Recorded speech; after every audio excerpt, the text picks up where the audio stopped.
So Leon is absolutely huge. It just keeps growing, and it's funny how you get into like the downtown area, and then you'll get into like the rural parts where the roads are still dirt. They don't have any paved roads, and it's here in the U.S. we might think of it as like, oh, there's Salt Lake City here in Utah, and then you'll go down to Murray, and it's a suburb.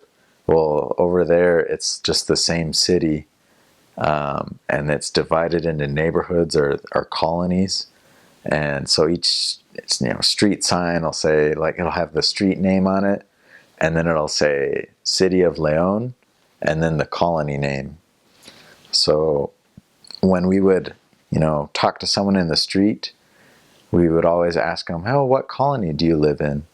And then they'd tell us what colony, the street name, and then a lot of them don't really have house numbers, so it was always kind of hard finding that.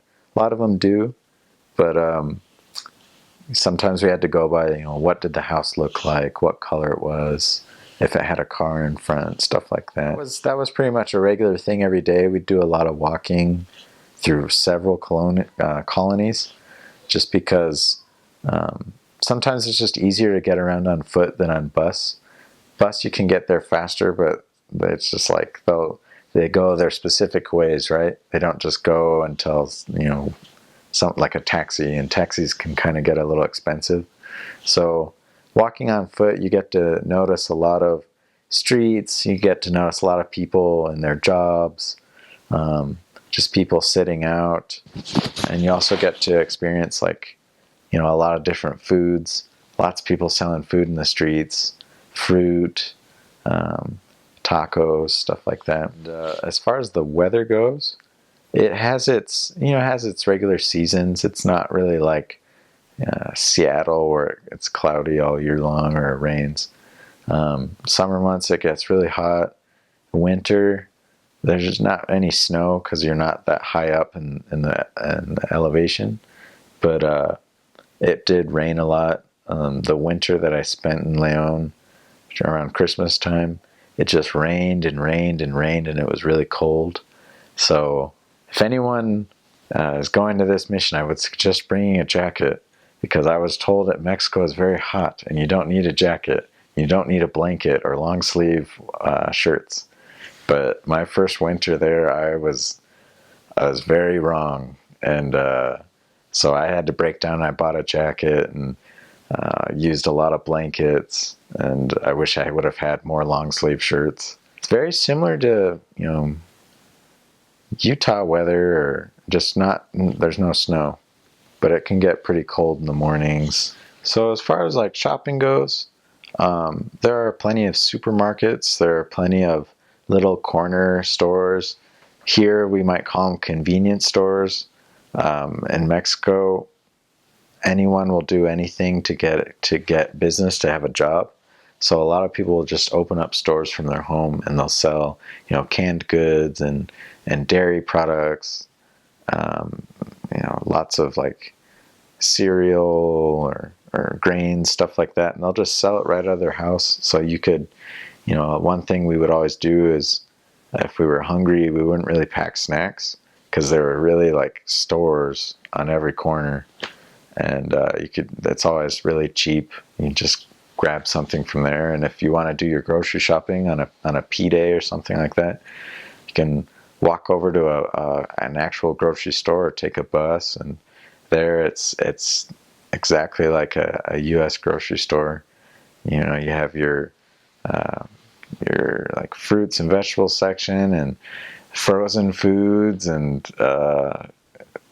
I got excited because in one grocery store I found Betty Crocker brownie mix, so bought that and made that on a P-Day, and just it's very similar to the U.S. And there's lots of stuff you can do. There's museums, there's parks you can go to. A lot of times we would go to a park and we'd play soccer, and it was this nice AstroTurf field, and you can go running. There was a park in Leon that surrounded a lake, a rather large lake in the city, and there was a trail on it, and you could rent bikes and ride a bike on it. That was pretty fun. I guess as far as like safety in there, because a lot of Americans, we just have this idea that Mexico is very dangerous. There are parts that are very dangerous. My mission was actually pretty safe. They're called the gang members down there. They're usually called cholos, and they respect religious people. I got a lot of respect from them, because it is a little intimidating. You might see someone with a lot of tattoos. They might be drinking. They might be, smoking, like marijuana or something like that. And you just kindly say hello, and you keep walking, and they'll say hi back, and they don't want to start any or mess with you. Most of them know that missionaries don't have money, that they're just here to teach people about the gospel. And so I never really had to worry about cholos or gang members or any gang violence or anything like that. And every city kind of has its dangerous part. I guess a ghetto area. And, we'll write that down on the map in our apartment. Don't go here after dark or something like that. Or only go here with a member, or only go here if it's a member with a car or something like that. But I never got into any fights. I never got chased down or anything like that. The Querétaro mission is actually a very safe mission. Where I was in León, they have a very, very good transportation system. Lots of buses. They actually run pretty frequently, especially León is so big that it has 4 or 5 bus terminals that, you won't just get on one bus to get from one end of the city to the other. You'll probably have to take 2 buses, and what will happen is you'll get on the bus, and it'll take you to a bus terminal.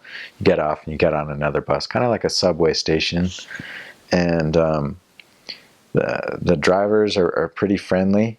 And one thing we would do down there is we would actually talk to the people on the bus. And a very effective way of doing that is you get your companion to go on the end of the bus, and then you ask the driver if you can make a small announcement, and you just stand up at the front of the bus, and you give them your little, spiel that you're missionaries and that you're here to share the gospel of Jesus Christ.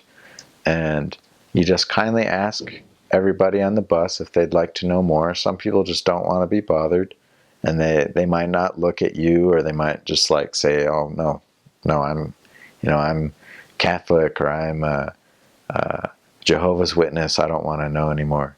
And you can just hand them a card and ask them if they want to visit the website, stuff like that. And it was a very effective way of meeting people and getting, their contact information, and we'd go visit them. So I liked doing that on the bus.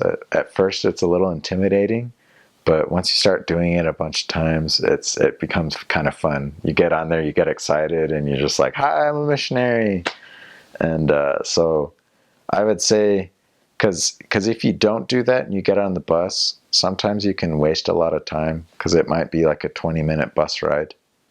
So to pass that time, you can talk to people on the bus, and that way you don't feel like you're wasting your time.